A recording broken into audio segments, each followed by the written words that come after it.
अ, महाराज, छोटा मुंह बड़ी बात। जब से आपको वो जादुई अंगूठी हासिल हुई है तब से आप बड़े ही आलसी हो गए हैं। मतलब आप इस राज्य के महाराज हैं, आपको तो शिकार विकार पर जाना चाहिए, लेकिन आप हैं कि कहीं जाते ही नहीं। सही कहा महाराज, शिकार तो आज होगा, लेकिन आपका, समझे महाराज।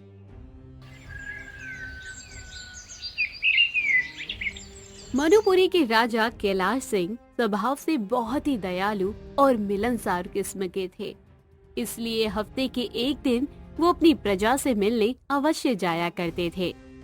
महामंत्री जी, आज हमारा प्रजा से मिलने का दिन है, चलने की तैयारी की जाए। महाराज, मानना पड़ेगा, दूर दूर तक राज्यों में आपके जैसा दयावान और प्रजा की चिंता करने वाला दूसरा कोई राजा नहीं मिलेगा। महामंत्री जी, हर राजा का ये कर्तव्य होता है कि वो अपने प्रजा का सबसे पहले ध्यान रखे। आपने बिल्कुल सही कहा महाराज। और फिर दोनों घोड़े पर सवार होकर राज्य भ्रमण को निकल पड़ते हैं कि तभी महामंत्री सूर्यदेव, ये गांव इतना सूना सूना क्यों लग रहा है? आज कोई भी हमसे मिलने नहीं आया।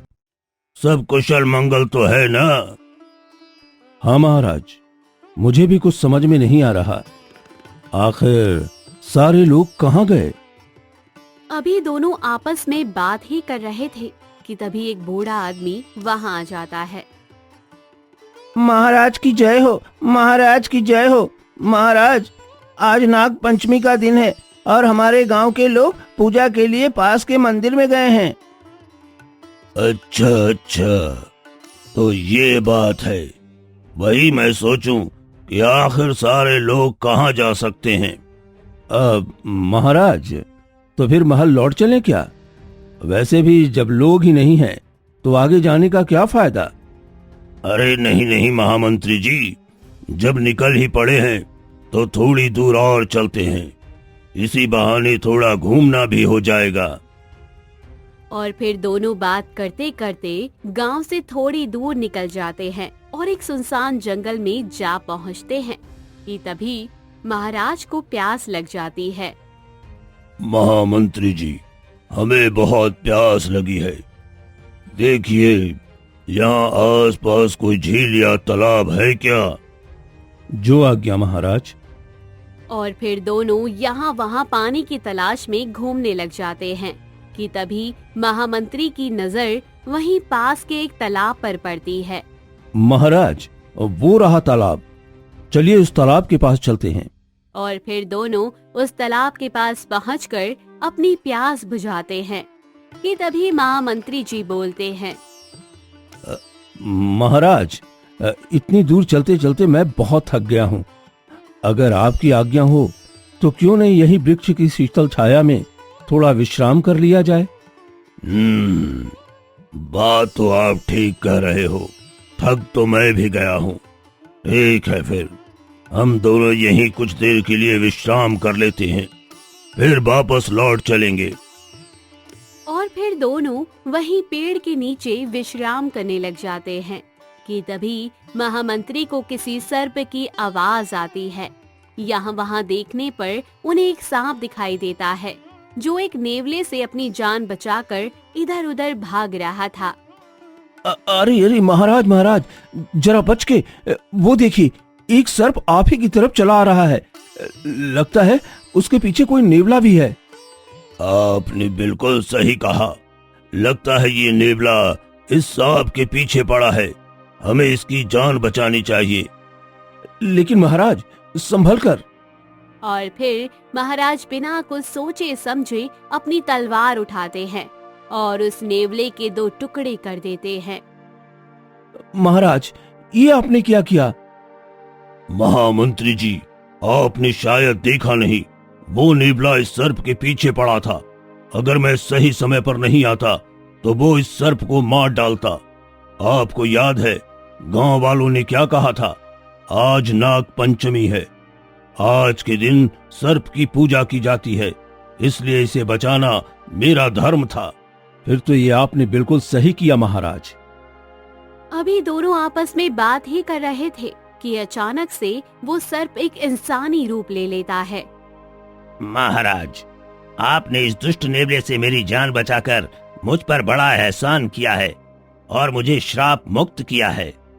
इस तरह एक सर्प को इंसानी रूप लेता देखकर दोनों चौंक जाते हैं। अरे ये क्या, तुम सर्प से इस तरह इंसान कैसे बन गए?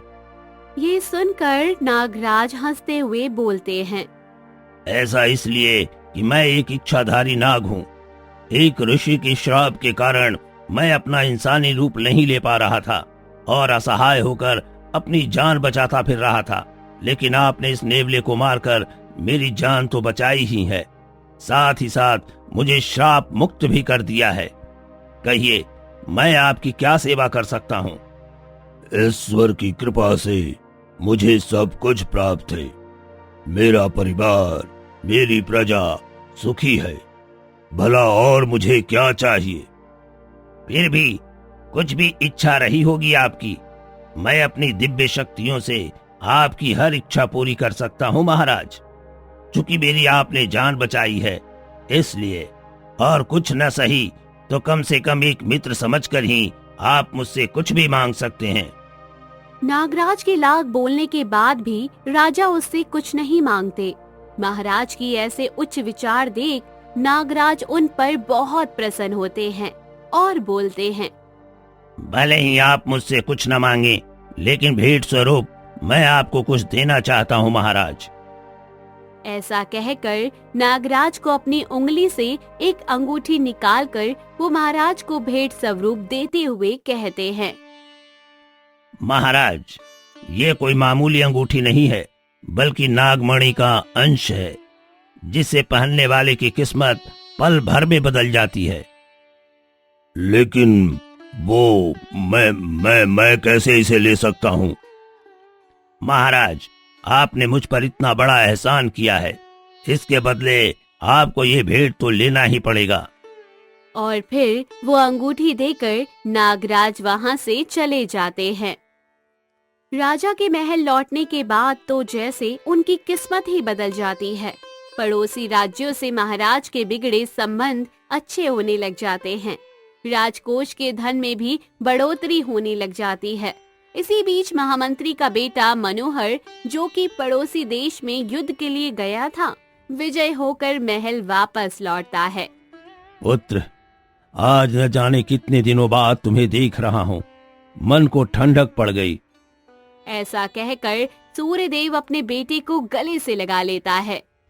देखिए पिताजी, आपका ये शूरवीर पुत्र युद्ध विजय कर वापस लौट आया है। अरे ये तो होना ही था, मुझे तो पहले ही पता था। और ये सब तुम्हारी शूरवीरता के कारण नहीं, बल्कि उस जादुई अंगूठी के कारण संभव हो पाया है। वरना जिस राज्य से हम सदैव हारते आए हैं, उससे तुम जैसा इतनी आसानी से जीत कैसे जाते हैं? पिताजी, ये सब आप क्या कह रहे हैं? मैं बिल्कुल सत्य कह रहा हूं पुत्र। अब हमें कुछ करने की आवश्यकता नहीं, सब कुछ अपने आप महाराज का हो जाएगा। महाराज की तकदीर अब बदल चुकी है। और फिर महामंत्री अपने बेटे को उस जादुई अंगूठी के बारे में सारी बात बताता है। इसका मतलब जिंदगी भर हम लोग हाथों में तलवार लिए इस राज की सुरक्षा के लिए युद्ध करते रहेंगे, और वो राजा बैठे बैठे ऐशो आराम की जिंदगी जीता रहेगा। पर बेटा, हम कर भी क्या सकते हैं? कर तो बहुत कुछ सकते हैं पिताजी। अगर आप मेरा साथ दें तो मैं कई दिनों से इस राज्य का राजा बनने के सपने देख रहा था, और अब लगता है वो समय आ गया है। और फिर मनोहर अपने पिता के कानों में कुछ तो कहता है, जिसके बाद दोनों मुस्कुराने लग जाते हैं, जैसे उनके मन में कोई साजिश पक रही हो। ठीक है, फिर कल मैं महाराज को धोखे से राजकुमार के कमरे में बुलाऊंगा और तुम वहां सर्प छोड़ देना, और फिर सर्प के काटने से महाराज की मृत्यु हो जाएगी और सारा इल्जाम राजकुमार पर लगेगा। हाँ, इससे सांप भी मर जाएगा और लाठी भी नहीं टूटेगी। अगले दिन महाराज जब अपने बगीचे में बैठे हुए थे, महाराज, वो राजकुमार राजकुमार क्या क्या हुआ राजकुमार को? वो महाराज, एक दासी ने बताया कि हमारे राजकुमार सीढ़ियों से गिर गए हैं और उनके पैर में बड़ी चोट आई है। जल्दी चलिए महाराज। महामंत्री के चाल से अनजान महाराज दौड़ते भागते अपने बेटे के कमरे में पहुंचते हैं तो देखते हैं वहां कोई नहीं था। अरे महामंत्री जी, आपने तो कहा था कि राजकुमार अपने कमरे में हैं, लेकिन यहाँ तो कोई नहीं है। पता नहीं महाराज, एक दासी ने मुझसे यही कहा था, तभी तो मैं भागता दौड़ता आपके पास आया था। अभी महाराज महामंत्री से बात कर ही रहे थे कि तभी एक बड़ा सा सर्प उनके पास आ जाता है, लेकिन उन्हें बिना काटे वहां से चला जाता है, जिसे देख दोनों बाप बेटे हैरान हो जाते हैं। ऐसा कैसे हो गया? पिताजी, आखिर उस सर्प ने महाराज को कैसे नहीं काटा?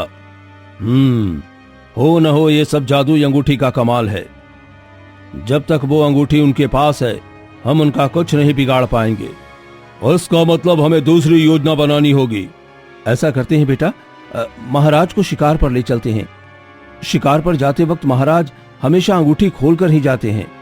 हाँ, यही ठीक रहेगा। और अंगूठी कहाँ भागी जा रही है? बाद में आएगी हमारे ही पास। अगले दिन महाराज, छोटा मुंह बड़ी बात। जब से आपको वो जादुई अंगूठी हासिल हुई है तब से आप बड़े ही आलसी हो गए हैं। मतलब आप इस राज्य के महाराज हैं, आपको तो शिकार विकार पर जाना चाहिए, लेकिन आप हैं कि कहीं जाते ही नहीं। बात तो आपने बिल्कुल सही कही है महामंत्री जी। मैं भी न बड़ा आलसी हो गया हूँ। मैं ये भूल कैसे सकता हूँ कि मैं एक राजा हूँ और राजा को तो सबसे प्रिय होता है शिकार। ठीक है, फिर हम आज ही शिकार पर चलेंगे। आप बस शिकार पर चलने की तैयारी कीजिए। और फिर महाराज सूर्यदेव के साथ शिकार के लिए निकल पड़ते हैं। थोड़ी दूर चलने के बाद उन्हें रास्ते में मनोहर कुछ बागी सिपाहियों के साथ दिखाई पड़ता है, जिसे देख महाराज चौंक जाते हैं और पूछते हैं, अरे, ये मनोहर सिपाहियों के साथ यहाँ क्या कर रहा है? क्या ये भी हमारे साथ शिकार को चलने वाले हैं? सही कहा महाराज, शिकार तो आज होगा, लेकिन आपका, समझे महाराज। ये क्या बदतमीजी है मनोहर? तुम्हें ज्ञात भी है तुम किसके सामने खड़े हो और किससे बातें कर रहे हो? हम तुम्हारे राजा हैं। अगर हमारी प्रजा को पता चला ना तो। नहीं महाराज, राजा है नहीं बल्कि राजा थे, और अब आपकी जाने के बाद इस राज्य का राजा बनेगा मेरा पुत्र मनोहर। समझे क्या महाराज? पिताजी ने बिल्कुल सही कहा। न जाने कब से मैं इस राज्य का राजा बनने के सपने देख रहा था। आखिरकार अब जाकर मेरी ये इच्छा पूर्ण होगी पिताजी। और फिर मनोहर के आदेश पर वहाँ खड़े सिपाही महाराज को बंदी बना लेते हैं। छोड़ दो हमें। तुम्हें नहीं पता कि तुम कितनी बड़ी गलती कर रहे हो। अगर हमारी प्रजा को पता चला तो तुम्हारा हाल बहुत बुरा होगा। वैसी नौबत ही नहीं आएगी राजा जी। हम प्रजा से कह देंगे कि राजा जी अपने जीवन के दुखों से तंग आकर अज्ञातवास में चले गए हैं और सारा राजभार अपने महामंत्री के पुत्र यानी मुझे सौंप गए हैं। और फिर सभी जोरों से हंसने लगते हैं।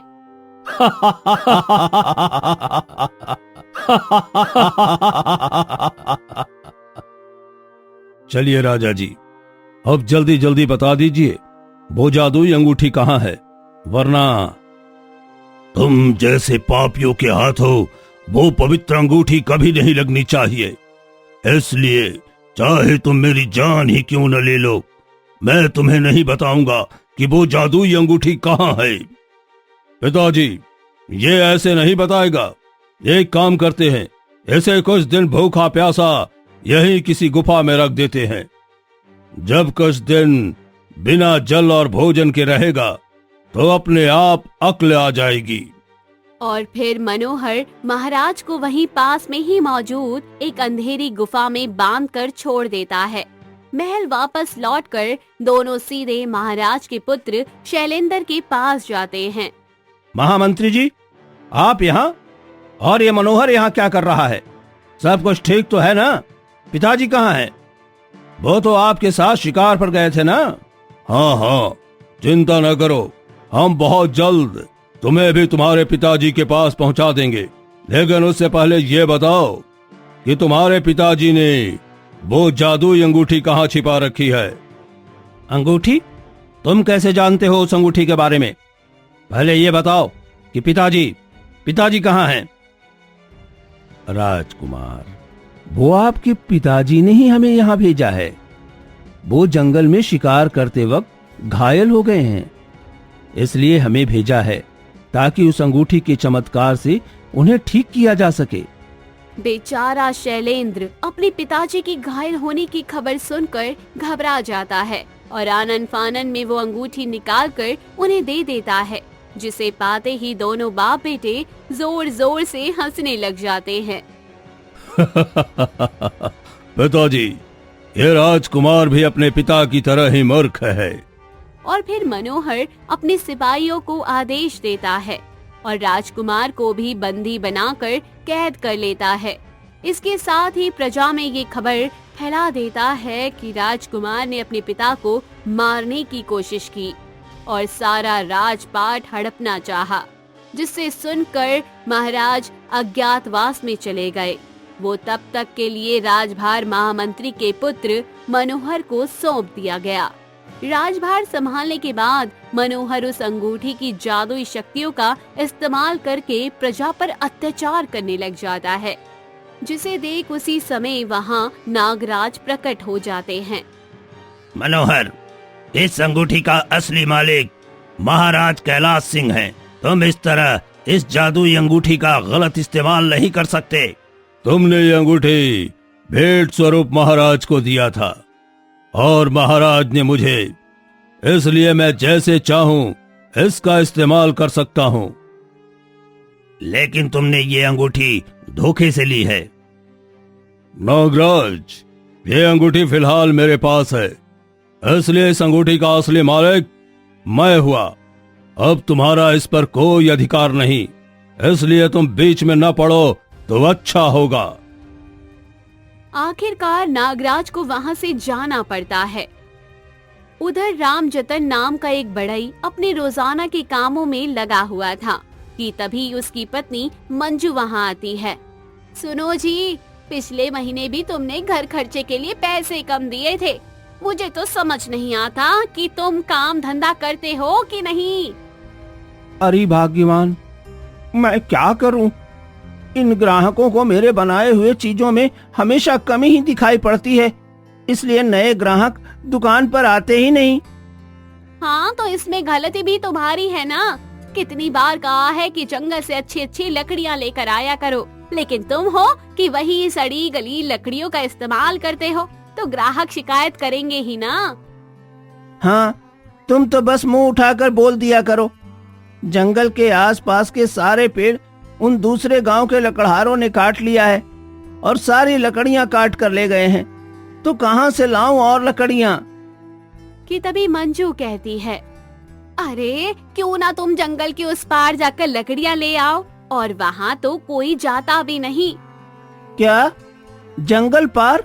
बाप रे, मैंने तो सुना है वहाँ कोई नहीं जाता। मालूम पड़ा कि मैं ही किसी का शिकार बन गया।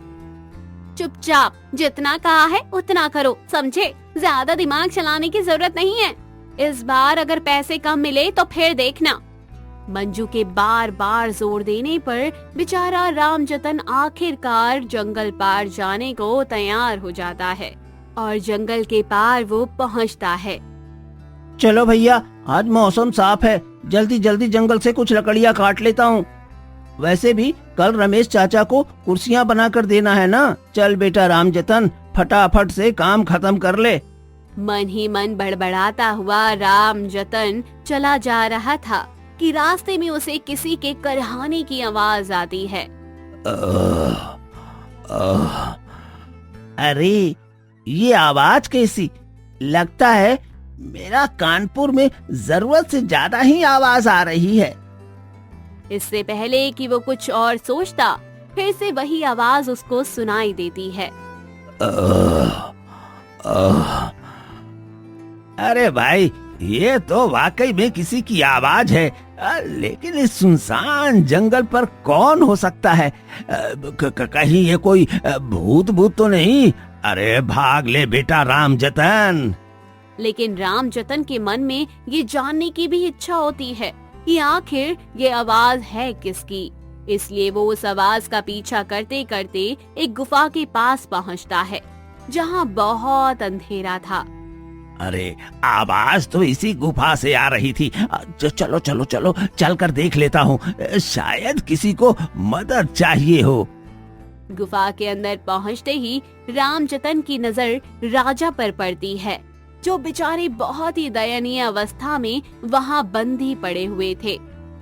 अरे कौन हो भाई, और यहाँ तुम्हें ऐसे बांध के किसने रखा है? मैं मणिपुर का राजा कैलाश सिंह हूँ। ये सुनकर रामजतन चौंक जाता है और महाराज से बोलता है। अरे क्या बात कर रहे हो भाई?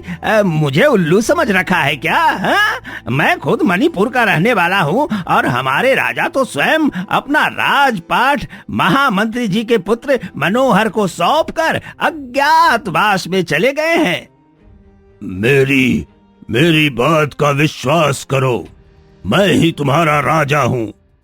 इतने में किसी के पैरों की आवाज आती है, जो उस गुफा के अंदर ही आ रहा था, जिसे सुनकर महाराज घबरा कर बोलते हैं।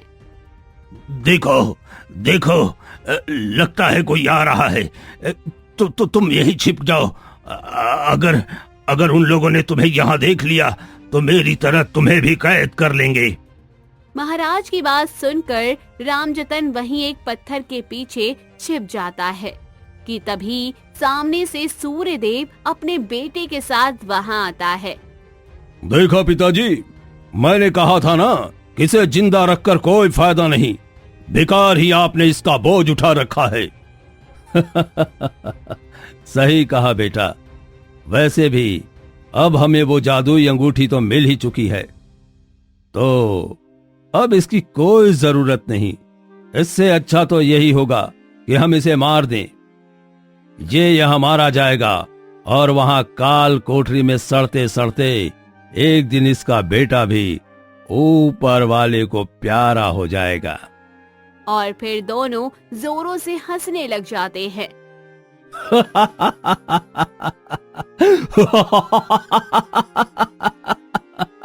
कि तभी अचानक से मनोहर बोलता है। नहीं पिताजी, आज नहीं, एक काम करते हैं, कल सुबह को सिपाहियों को लेकर यहाँ आएंगे और सही मौका देखकर इस राजा को ठिकाने लगा देंगे। और फिर सभी वहाँ से चले जाते हैं। सभी के जाने के बाद रामजतन बाहर आता है और महाराज से कहता है। अरे महाराज, मुझसे बहुत भारी भूल हो गई, मुझे माफ कर दीजिए। मैं मूर्ख आपको पहचान नहीं पाया। मैं अभी जाकर सभी को बताता हूँ कि किस तरह महामंत्री और उसके बेटे ने आपको कैद कर राज्य हड़पा है। नहीं नहीं, ऐसा करके कोई फायदा नहीं होगा, कहीं वो तुम्हें भी कैद न कर लें। इसलिए हमें पूरे विवेक के साथ काम लेना होगा। अरे तो फिर हम हाथ पर हाथ धरे बैठे रहे महाराज? नहीं, सबसे पहले तो हमें वो जादुई अंगूठी हासिल करनी होगी, वरना वो पापी उस पवित्र अंगूठी का गलत इस्तेमाल यूं ही करते रहेंगे। लेकिन वो कैसे महाराज? मेरे पास एक उपाय है। ऐसा कहकर दोनों उस जादुई अंगूठी को हासिल करने और दोनों बाप बेटे की पोल सभी के सामने खोलने की योजना बनाते हैं। अगले दिन रामजतन एक चादर ओढ़े व्यक्ति को अपने साथ लिए दरबार में पहुंचता है। महाराज की जय हो। महाराज, मैं बहुत गरीब हूँ। मैं और मेरा भाई बड़ी मुसीबत में हैं। अगर महल में कोई काम मिल जाता तो बड़ी मेहरबानी होती। मालिक, कम से कम 2 वक्त के भोजन का जुगाड़ हो जाता। अच्छा ठीक है, ज्यादा गले मत पड़ो। एक काम करो, आज से तुम दोनों बाग बगीचे की देखभाल किया करो। अब चलो भागो यहाँ से। मनोहर के कहने पर दोनों को बगीचे में काम मिल जाता है और फिर दोनों महामंत्री और उसके बेटे पर नजर रखने लग जाते हैं। एक दिन मौका पाकर महाराज अपने बेटे से मिलने कारागार पहुंचते हैं तो क्या देखते हैं कि उनका बेटा शैलेंद्र कारागार में बहुत ही बुरी अवस्था में पड़ा हुआ था। तभी महाराज उसे आवाज लगाते हैं। पुत्र शैलेंद्र। पिताजी, आप जीवित हैं, लेकिन हमें तो बताया गया था कि आप कहीं अज्ञातवास में चले गए हैं और आपकी मृत्यु हो गई है। जिसके बाद महाराज अपने बेटे को सूर्य देव और उसके बेटे का सारा कारनामा बताते हैं। तभी तो मैं सोचूं कि अचानक आपको क्या हो गया कि आप हमें यूं ही छोड़कर चले गए। पुत्र, वो सब तो ठीक है, लेकिन तुमने वो अंगूठी कहाँ रखी जो मैंने तुम्हें संभाल कर रखने को दी थी? पिताजी, आपके जाने के बाद दोनों ने आपका नाम लेकर धोखे से मुझसे वो अंगूठी छीन ली और उल्टा मुझे ही आपके ऊपर जानलेवा हमला करने और अंगूठी चोरी करने के जुर्म में यहाँ कैद करवा दिया। अगले दिन महाराज बहुत ही परेशान बगीचे में बैठे हुए थे कि तभी रामजतन वहाँ आ जाता है। क्या बात है महाराज, आप इतनी चिंता में बैठे हैं? समझ नहीं आ रहा रामजतन, आखिर उस अंगूठी का पता कैसे लगाया जाए? महाराज, मैंने अपने गुप्तचर से पता करवाया है। ये महामंत्री का बेटा मनोहर रोज स्नान करने यहीं पास में ही मौजूद तालाब जाता है और अपने सारे हीरे जवाहरात वहीं पर उतार कर रख देता है। फिर चलो, हम भी वहीं चलते हैं। और फिर दोनों मनोहर का पीछा करते हुए उसी तालाब के पास पहुंचते हैं और एक पेड़ के नीचे छिपकर सब देख रहे होते हैं। उधर इन सब बातों से अनजान मनोहर हमेशा की तरह सारे जेवर उतार कर वहाँ रख देता है कि तभी महाराज अपनी जादुई अंगूठी उठा लेते हैं और अपनी उंगली में पहन लेते हैं। झूठे और दुष्ट राजा, अब तुम्हारा खेल खत्म हुआ। आवाज सुनकर मनोहर तुरंत ही तालाब से बाहर आता है। महाराज, आप? लेकिन आप तो गुफा में कैद थे, फिर यहाँ कैसे आए? हम तो कई दिनों से तुम्हारे ही साथ थे और तुमने ही तो हमें काम पर रखा था। अच्छा, तो अब समझ गया, यह सब तुम दोनों की चाल थी।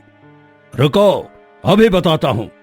ऐसा कहकर मनोहर जैसे ही अपनी तलवार निकालता है, वहाँ वही नागराज प्रकट हो जाते हैं जिन्होंने महाराज को ये अंगूठी दी थी। महाराज, जब से इस पापी के हाथ में पवित्र अंगूठी लगी थी, ये इसका गलत इस्तेमाल करता ही आ रहा था। इसने आपके साथ बहुत गलत किया है महाराज, जिसका दंड इसे अवश्य मिलना चाहिए। और फिर अचानक से वहाँ एक सांप आ जाता है और मनोहर को डस लेता है, जिससे उसकी वहीं पर मृत्यु हो जाती है। मित्र, तुमने मेरी बहुत मदद की है, लेकिन मैं इस जादुई अंगूठी को तुम्हें वापस लौटाना चाहता हूँ। लेकिन क्यों महाराज? क्योंकि इस अंगूठी के कारण किसी के मन में भी लालच आ सकता है और मैं ये नहीं चाहता कि फिर से कोई लालचवश दूसरा सूर्यदेव और मनोहर बने। ऐसा कहकर महाराज वो जादुई अंगूठी नागराज को वापस कर देते हैं और महल वापस लौट आते हैं। अपने बेटे की मौत की खबर पाकर और महाराज को वापस देखकर महामंत्री सूर्यदेव घबरा जाते हैं। महाराज, महाराज मुझे क्षमा कर दीजिए महाराज, मुझसे बहुत बड़ी भूल हो गई महाराज। मैंने लालच में आकर ये क्या अनर्थ कर दिया। सूर्यदेव, तुम इस राज्य के महामंत्री थे। मैंने तुम पर कितना विश्वास किया था, लेकिन तुमने मुझे ही धोखा दिया, जिसका दंड तुम्हें अवश्य मिलना चाहिए। और फिर महाराज की आज्ञा पर सिपाही उनके बेटे शैलेंद्र को कारागार से मुक्त करा देते हैं और कपटी महामंत्री सूर्यदेव को कैद कर लिया जाता है। इसके साथ ही रामजतन की बहादुरी और वफादारी से खुश होकर महाराज उसे महामंत्री का पदभार भी सौंप देते हैं। तो दोस्तों, कहानी कैसी लगी कमेंट बॉक्स में जरूर बताइए। चैनल को जरूर सब्सक्राइब कीजिए।